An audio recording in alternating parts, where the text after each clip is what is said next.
for about a day or two, and I have nothing.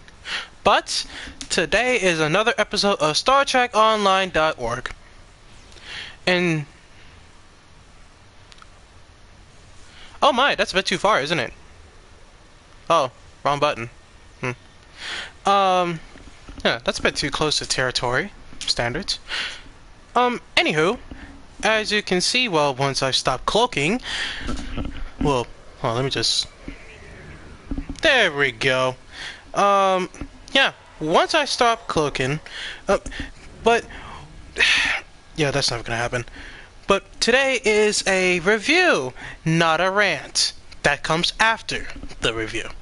So, of course, many of you are probably don't even have it, or some of y'all already bought it out, because I am one of those few people who wanted to buy it out, because, of course, I am building a proto. I think it's like a. I don't know. I'm making a ship, nonetheless, for the new series, which is going to be set in Season 2, I believe. If not Season 2 of Star Trek Endurance, then probably somewhere in the middle of it. But, anyways, back to review. So, from what you see from the title, this is a armor. Specific set that we're going to be talking about, and that is the Torchbearer armor. Say that 100 times and you'll probably fall off. Alright, so I have managed to upgrade both the Batleth and the Torchbearer armor. I have not tested it out. The reason why I'm testing it out here is because the Romulans here, they're pretty strong, and I forgot to actually set the set it to elite here. But anywho, long story short, I have not tested out this armor fully upgraded. Like when it's not upgraded, as you can see here, probably put it like there, but it's a bit less, if you get what I'm saying. But stats wise, it has mobility, resists energy damage, whatever, some run speed. It feels like it's the same as the Burnham Q&C armor, because the run speed, the hit points, it's all right there. And if you kind of think about it, it feels like it is the same. Just some little radiation damage to add to the mix, but other than that, it's good. But it also actually makes it a bit more retarded, because whoever created this is pretty much does not know English well. So it has plus 3% more all damage. I don't know what the hell that is. That sounds hella stupid. And in my case, it is. So I actually forgot to switch this to the Quat Malat sword, because I am no longer using my electric powers. Once again, I am nullifying that. But yeah, it has 3 plus all damage. And as you guys can see, the massive it's a bit like the Q&C armor, but the 18 all plus damage resistance rating, it's not really good nonetheless. I mean, it's okay, but it's alright. Just not what I thought it would to be. Like more or less like the Q&C armor. So I'm gonna probably compare both of these. But actually, I take that back. I really do. The only thing that's actually not in this armor set is the crit chance and crit severity, which is ironically sad, but it's replaced by the bonus all damage. So I think that's called that a win-win for somebody who uses the Quat Malat sword and has not worked on his ground endeavors since what, 2016 or so.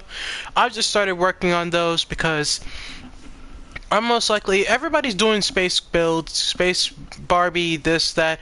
I'm doing ground Barbie, where most likely my vids are normally on the ground. And of course, unlike the Q&C armor, it does 15% physical damage, but the Torchbearer armor does all damage, so no matter what type of weapon you're using, it actually counts. So, I'd say it's pretty good. Nonetheless, it has 18 all damage resistance rating. I take that back with the Q&C armor. The Q&C armor only has 9 all damage resistance rating, and if you do the crazy amount of math from all of that, it almost looks like it's the same. from a standpoint. It actually, so the energy damage resistance rating, blah blah blah blah blah. So it's a little bit the same altogether. It's just that the QNC armor is a little bit better because the crit chance, crit severity, plus run speed, willpower, physical damage. It's perfect for melee builds. It's my type of crazy. But of course, I'm running a Palpatine. I'm running a Darth Sidious build, so that's pretty much irrelevant. But if that's the case, if I had to like fight a big boss or something like that, I'll just swap over from the QNC armor, or normally I wouldn't really use all my electric abilities because normally how incredibly stupid lazy I am as Emperor, I normally just laze around, let my officers do the shooting and stuff like that, and I just sit around and just don't do slack. I mean, in my episodes I'd normally do something, but if you guys actually saw me, or if you guys saw me actually play versus on my streams, I don't do anything. I really don't. I don't even lift a finger. I move around to get from place to place, but because we don't really have site-to-site transporters, it doesn't really work for me. And I forgot to swap that back in. And also, another unique feature about this is Torchbearer Assault Squad. Now, here's the thing with this in the Emperor's Sword. You can beam in a squad with this. Okay? It's all the way down here. So it's Terran Assault Squad and Torchbearer Assault Squad. If you have all those, and plus your away team, that would be pretty damn cool. In fact, I have not tried it, so let's try it right now. See if this... Pretty freaking cool, am I right? Now, if this is it, plus the away team you actually have, in my case, that's pretty freaking cool. So that means you have more support, which, of course, for me, Emperor Barbie calls me. Emperor Barbie always calls me for some damn reason. I'm more like a Emperor Barbie person, but as far as the combat goes, there's this thing included with it, which is the Batleth. I'm a little bit shocked. I'm not entirely shocked, just a little tiny bit shocked that this is a little bit more powerful than my Quat Malat sword. I take that back. No, it's not. Thank God. Whew! I thought it was.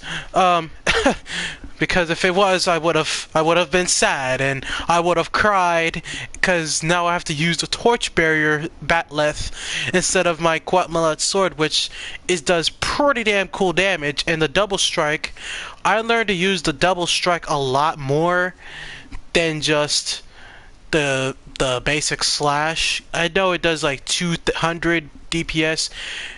That's barely the minimum of what its actual full potential is, which it can actually do 500 physical damage. It's insane, and words can't describe how much I love that thing. If I actually lose it, I'd probably not play STO for a while without it. Well, I take that back because there's always the Emperor's Sword, but I'll be devastated. Nonetheless, I will be crushed. But anyways, enough of my little rant about my Quat Malat sword and how much I love it. Let's go in depth into this.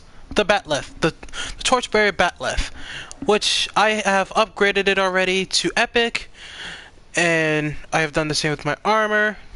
Of course, the EV suit, I believe it has the same stats. Stat-wise, I have not upgraded it yet. I have not upgraded. This is the QNC. See, I have not upgraded it. But it has the same thing, which is Torchbearer Assault Squad, which is pretty cool. And for most people who don't know what the Torchbearer armor is, it's used in, actually it was seen in Star Trek Discovery Episode 1. I think it was Episode 1. Season 1, Episode 1, The Vulcan Hello. And I mean, to me, it is the most cringiest episode, but it makes sense. If you're getting my drift. It's basically like saying, okay, Michael Burnham, he's like they were investigating something. Disruptor hit satellite. This vessel declo, or actually no, Burnham goes over there to see what to go to the satellite, hits her head on some kind of invisible wall, and then sees this guy in armor comes to try to kill her, and she kills him. Considered an act of war. The fact that she touched the ship and this guy just came over there like, dude, fuck off, and she killed him. So that's pretty ironic. Anyways, there's the Bat'leth. This does some basic Bat'leth attack, but it does some fire damage. This relates a lot to the Molor sword. For those who haven't known about it, it's like a fire sword. Think about it as a God of War melee weapon, like I think it was the Blades of Chaos. Take the Blades of Chaos, but you have one blade. You have one blade and you lost the other one. Of course, it has chains and everything. I have not upgraded it to Epic either, the Molo sword, but I know it pretty much fits a Ghost Rider or God of War theme. If you're thinking about making a God of War Kratos theme, then you can. If you're thinking about getting some kind of like Scorpion theme, you can. Anything, any guy with chains, you can, or Ghost Rider, nonetheless, will use the chains, but he can use a sword. You never know what kind of crap he comes up with. I mean, look what he did to his bike. Anyways, it does some basic strikes. This one just does some cross, which basically just shoves a person away, like, get the hell away from me. It does some little fire damage. The rest, it does some slashes and stuff like that. And we're gonna be going through this stuff alone this time. Of course, I have figured out that the hardest enemies is the Tal Shiar. Let's try this guy.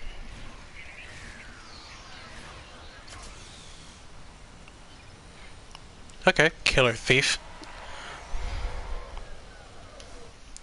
And do forgive that I'm using the Kumarke shield. It's basically my new... It's the new Necro shield. For those who are wondering. As a matter of fact, actually, I might as well go ahead and get the Necro set on. Not the Necro set, I'm sorry. The Not Cool set. Necro, Not Cool, if you try to say those things 5 times, it's gonna be stuck in your head for a while. Oh, you guys stay. And of course we're gonna do this on Elite. So we're just gonna try how this armor is. If I get screwed, don't worry.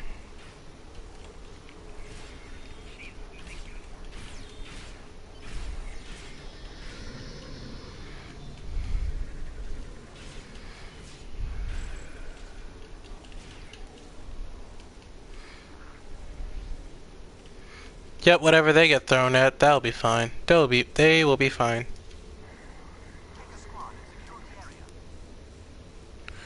I guess it gives kind of that fiery...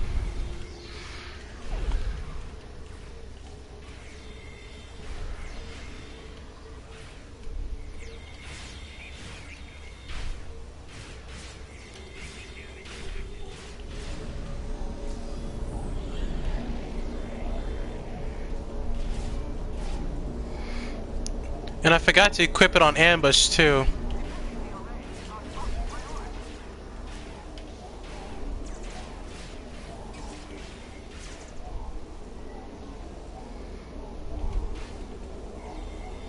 So far I'm doing alright. Though I am forgetting to put on my Torchbearer squad.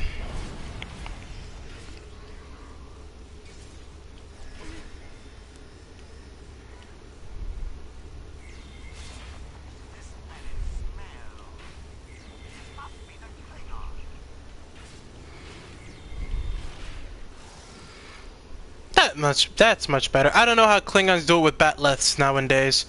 It's absolutely horrible. Though I'm not gonna promise you guys I'm gonna do the entire mission, because I'm just here to do like this and the other one.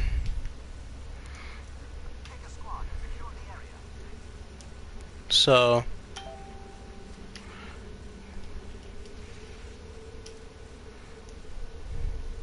just gonna free you.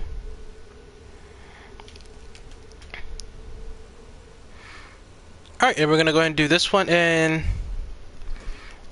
we might just even call it a day too. And actually, no, we're not. I just remember that I have a rant to talk about. Alright, so we're gonna apply ambush on here, and we're gonna see the effects on it with ambush.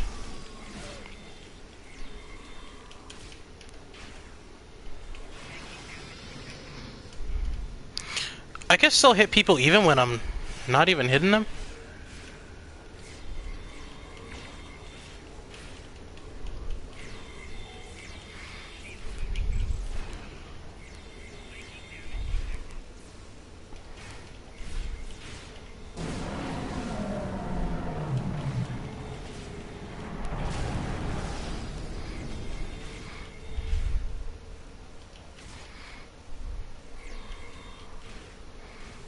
I really wish I can hold you so you can stop moving. Goodness. I really need people to like stop moving.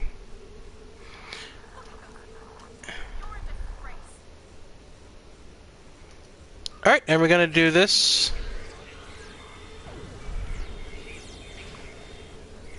Oh, they're dead? Oh, okay.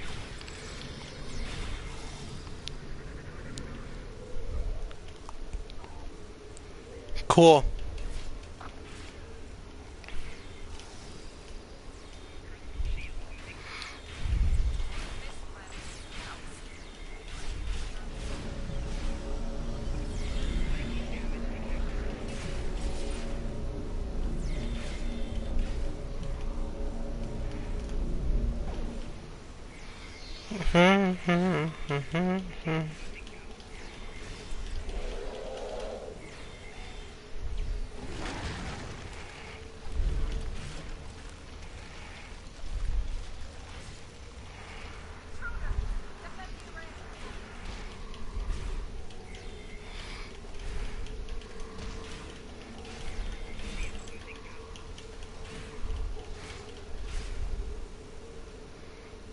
Oy.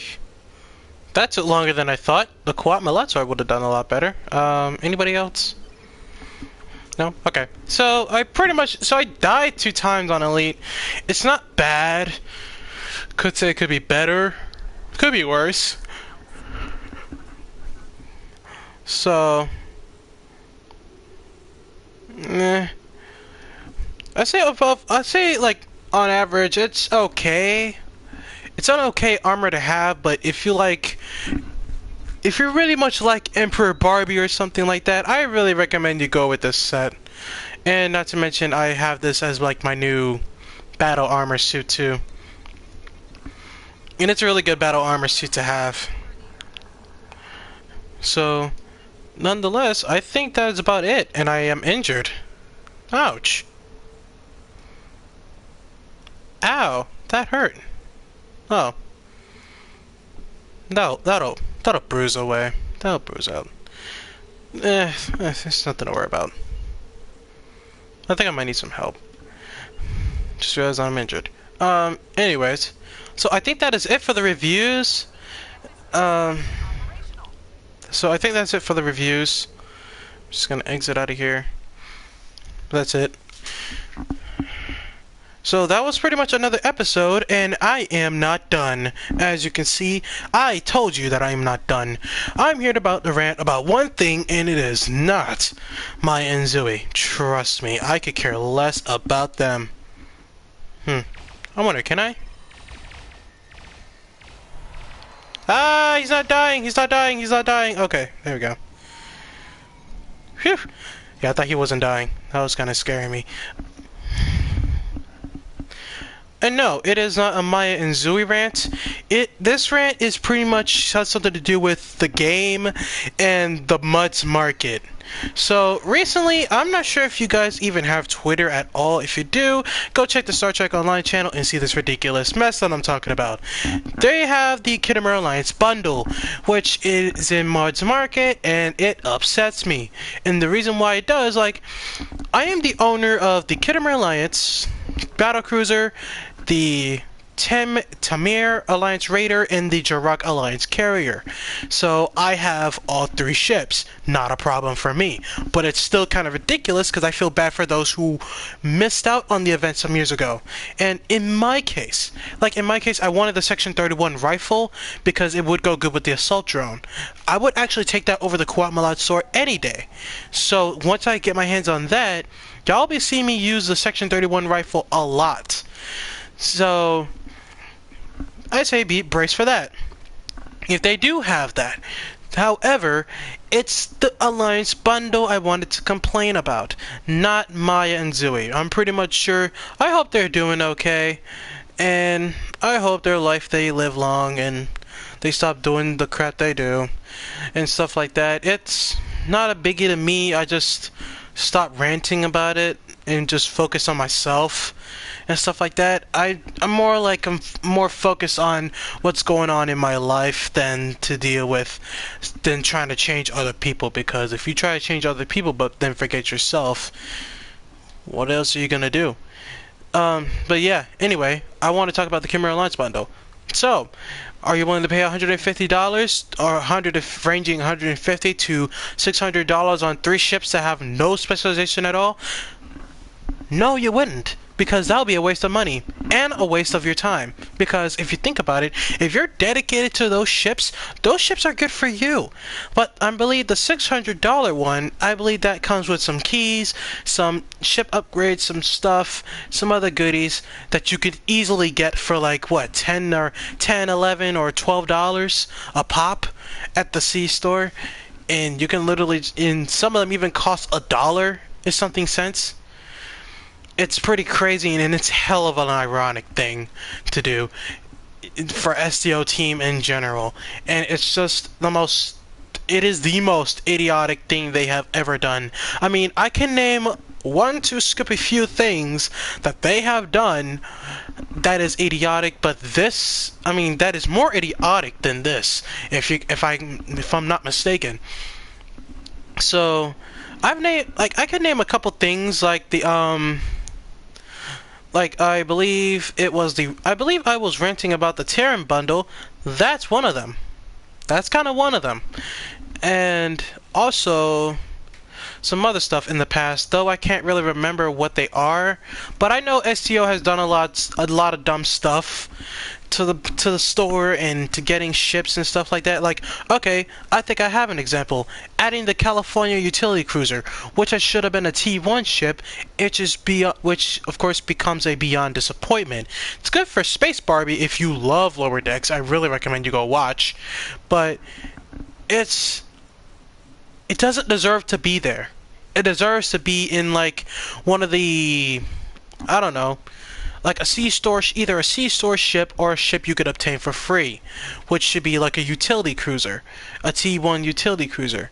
Because since California classes are like the workhorse of the Federation, it should be pretty much still canonized in Star Trek Online to not make it a promo ship, but the fact that it makes it much useless as possible makes it a lower decks thing in general. But of course they make it the most useless promo ship in existence, which is hell of ironic, unless you want Space Barbie, once again. But one thing I'm still ranting about is the Alliance bundle, and it's pretty ass. So, of course, you get the 3 Kittimer ships, no specialization, and you're stuck with, I mean, the Jarak Alliance Carrier, that one, it's all on itself it's good. It's hella good. The other 2, it's not good unless you like anti-proton builds. Do not touch me. You touched me. Now that you hurt my pet, that's what you get. Anyways. But the Jarak Alliance Carrier, that one is that ship, it all on its own is pretty much the only Alliance ship you would ever want right now. So, like, the console and the trait, it's amazing. I still have it on most of my pet builds. The Alliance Fighter Squadrons off the Jurok is stupid insane with Focus Assault 3, and if you have a 2-hanger bay, it's even crazier. The sensor suppression burst from the Jurok, it's a good enjoyable clickety. So if I want to go against like bosses like boar cubes or something like that, for example, I can buff my pets to target the cube, and if you have that along with that, which does like 150% bonus damage in each wing, and I believe each wing does 150. So if you have that, if you add 150 12 times, you'll get a lot of damage. So that boar cube will be gone in less than 10 seconds in my case. And also the trait, which is backup shield batteries, which every time you have a drain ability, you use a drain, it adds a shield charge. So every time your shields go completely down, you have that, which is pretty good. And in my case, all of it's good. On the Jurok, which in on itself, which makes it the ship of, it makes it the whole entire thing is the only ship that's good. I think I'm gonna help him. I normally use my Quat Malot sword for this to help people, but but in my case, what I'm pretty much mad about is spending $150 for 3 ships and $500 on ship and some other goodies. I'd rather buy the legendary bundle, the 13th anniversary bundle, the 13th anniversary Terran bundle. I think it's a 12th anniversary Terran bundle. I'd rather buy that. I'd rather buy that than buy this garbage. And the Muds market is, it's crazy expensive. Like, I think I'm gonna probably show you guys like a couple examples of how expensive it is, because of course I know I'm not crazy. Look at this stuff. So Kittimer Alliance, it was free, 7,000. That's like what, like $50. When on like just a single ship costs $30, a single C-store ship. This 29,500, 60,000, 17,000. All this stuff was free. This was free. This was free. This was free. This was free. All this stuff was free. But yet I do not see any Section 31 rifle, which makes me sad. But you know, you already know how that goes. It doesn't really do any good. And here's a Molor sword. I told you guys it probably looked like the Blades of Chaos or the Blades of Athena from God of War. So if anybody wants to have like a God of War theme, then there you go. But of course I might buy some stuff from Muds Market. I'm not really sure if I even want to be honest with you guys, because like if the Section 31 phaser pistol is here already, it'll be nice. It'll be actually nice to have this kind of stuff. It would be nice to have a Riemann bridge officer around. And the outfit too. The outfit was during the legacy stuff. It was free. And now look at it's in the Muds Market. It's pretty sad. This too. Pretty much all the stuff I previously earned is there. Oh, I forgot this was in here too. Definitely gonna be worth it one day. Anywho, that is pretty much it for today, as far as like anything else. And I believe that is it for this episode, and I believe it's for the review. Overall, I'm gonna give this thing a rating, a 6 out of 10, because from what it looks like,